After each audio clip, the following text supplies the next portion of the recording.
வணக்கம். இன்றைய ஆதவன் பார்வையில் செய்திகள் வாசிப்பது ஜான்சி ராணி. திருவள்ளூர் அருகே இயேசு கிறிஸ்துவின் உயிர்த்தெழுந்த நாளை உற்சாகமாக சபை விசுவாசிகள் பிரார்த்தனையில் ஈடுபட்டனர். திருவள்ளூர் அடுத்த டோல்கேட் ஜே நகர் பகுதியில் அமைந்துள்ள ஷக்கீனா ஜெப வீடு. இத்திருச்சபையில் இயேசு கிறிஸ்து மரித்து 3ஆம் நாள் உயிர்த்தெழுந்த நாளை திருச்சபை ஜனங்கள் ஒன்றிணைந்து திருச்சபையை மல்லிகை பூவால் அலங்கரித்து குடும்பங்களாக அதிகாலையில் நடைபெற்ற ஆராதனையில் கலந்து கொண்டு கடவுளை நோக்கி பிரார்த்தனையில் ஈடுபட்டனர். மேலும் சபையின் போதகர் செல்வம் எமிமால் அவர்கள் இயேசு கிறிஸ்துவின் உயிர்த்தெழுதலை குறித்து திருச்சபையின் ஜனங்களுக்கு விரிவாக எடுத்துரைத்து விளக்கினார். அவர் போய் நின்று வாழ்க என்கிறார். அல்லேலூயா. சத்தமா அல்லேலூயா சொல்லுமா. மறுபடியும் உயிரோடு எழுந்தவர் அப்படி திரும்பி பார்க்கிறார்.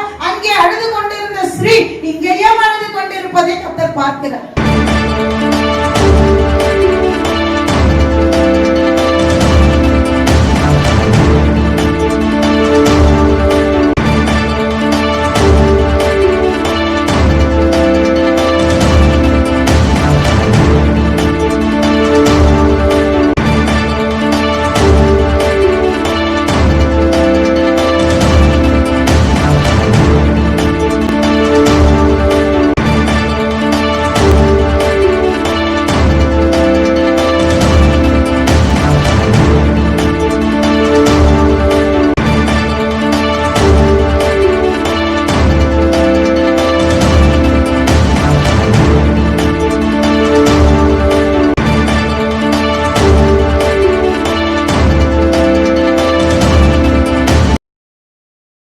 சொல்லுமா, எல்லாரும் சாப்பிட்டு